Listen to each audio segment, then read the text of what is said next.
اهل السعودية واهل المغرب زعلانين مني، والسبب شوف معايا الكومنت ده وانت هتعرف. اهل السعودية زعلانين منك لانك غنيت لكل البلاد ونسيت السعودية.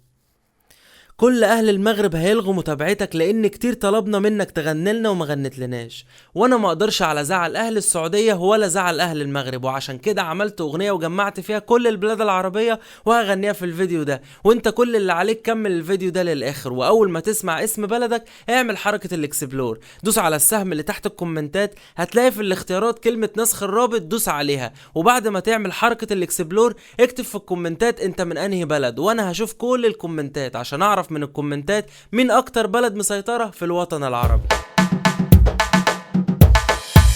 هنا مصر أم الدنيا وليبيا تعشقها في ثانية، تونس دي في حتة تانية، تحية طالعة من أم الدنيا. السعودية الدم الحامي، وسوريا أرضي ومكاني، والسودان بيتي وعنواني، والجزائر دي عشقي التاني. فلسطين في القلب مكانها، والعراق ما استغنش عنها، ولبنان مشبعش أنا منها، والمغرب مشهورة بجمالها.